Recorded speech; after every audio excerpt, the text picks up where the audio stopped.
Olá, hoje a gente vai mergulhar de cabeça num tema que, olha, tá em todo lugar, mas que nem sempre a gente entende de verdade: ética e moral. E para nos ajudar, vamos usar como base o trabalho de Chico Assis para desconstruir alguns dos mitos mais comuns, sabe? Aqueles que acabam atrapalhando a nossa visão sobre o assunto. Então, bora lá? E olha só essa frase que abre o livro. Ela captura o nosso tempo de um jeito perfeito. Em meio a tanta coisa acontecendo, tanta transformação, tanta informação, parece que aquela bússola interna da gente, aquela que devia apontar o norte, fica meio perdida, meio descalibrada, não é mesmo? E a confusão sobre o que é ético e o que é moral está bem no centro disso tudo. Tá, mas e daí? Por que a gente deveria se importar tanto com esses mitos? Porque, veja bem, eles não são só uma confusão de palavras, não.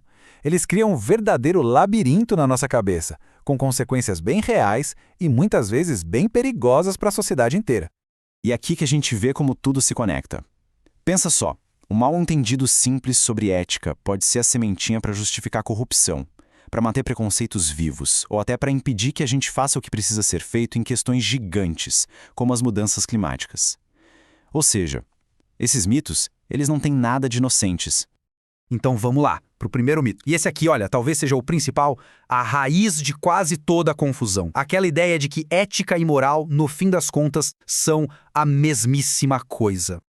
Quantas vezes a gente já não ouviu isso, né? No dia a dia, as duas palavras são usadas quase como sinônimos mesmo. Só que essa aparente simplicidade esconde um problemão que a gente precisa entender melhor. Certo? Mas por que separar essas duas coisas é tão importante assim? Pode até parecer um detalhezinho, coisa de dicionário, mas as consequências de não fazer essa diferença são enormes e afetam todo mundo. E é aí que mora o perigo. Pensa comigo, se ética e moral fossem a mesma coisa, como é que a gente questionaria uma regra de uma sociedade? A escravidão, por exemplo, por séculos ela foi considerada moralmente aceitável. Foi a reflexão ética sobre a dignidade de todo ser humano que mostrou que aquilo era inaceitável. Sem essa diferença, o progresso moral simplesmente não acontece. Então, para ficar bem claro, a ética está de olho no bem comum, numa perspectiva universal. A pergunta da ética é o que é bom para a humanidade. Já a moral é mais específica, é cultural. Ela diz o que é certo e errado dentro de um grupo, numa certa época. A moral muda de lugar para lugar. A ética, por outro lado, busca aqueles princípios que deveriam valer para todos. Beleza. Com essa diferença mais clara na cabeça, bora pro próximo mito. Vamos pro mito número 2, a tal da ética em pedaços. Sabe, aquela ideia de que existe uma ética para cada coisa. Isso soa familiar, não é? A gente vive ouvindo falar de ética empresarial, ética na política, como se fossem caixinhas separadas, com regras próprias, totalmente diferentes da ética da vida pessoal. Mas será que é isso mesmo? O perigo aqui é que isso abre umas brechas bem complicadas. Pensa bem, se a ética dos negócios for uma coisa à parte, será que ela não poderia ser usada para justificar, em nome do lucro, coisas que a gente jamais aceitaria na vida pessoal? A realidade é bem diferente do mito. Não existem várias éticas. O que existe é uma única ética, com princípios universais como justiça, dignidade, respeito, e essa ética é que é aplicada aos problemas de cada área. A palavra-chave aqui é essa: aplicada. A dignidade de um cliente, de um paciente ou de um cidadão deve ser protegida pelo mesmo princípio ético universal. O que muda é a situação, o contexto da aplicação, mas a base, o fundamento ético, tem que ser o mesmo para todos. E agora vamos para o nosso terceiro e último mito de hoje, um que mexe bastante com a nossa formação pessoal. Mito número 3. Seria a ética uma herança que não dá para mudar? É aquela ideia de que a nossa base ética é definida lá na infância e pronto, não muda mais. Ah, quem nunca ouviu, ética vem de berço. É um ditado super popular e a gente até entende a boa intenção por trás dele. Mas na prática, essa ideia é bem problemática.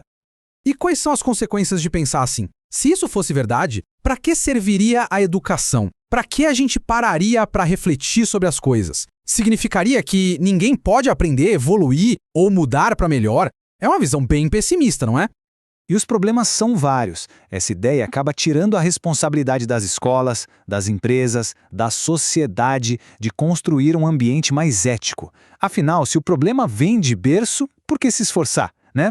E o pior, isso nega a nossa própria capacidade de pensar, de refletir e de escolher ser uma pessoa melhor. A verdade é que a ética não é algo que a gente recebe passivamente como uma herança. É uma conquista, uma coisa ativa. É uma prática de todo dia, uma escolha consciente que exige que a gente reflita, estude e, principalmente, tenha a coragem de pensar com a própria cabeça. Então, ao desmontar esses 3 mitos, a gente já começa a limpar o terreno.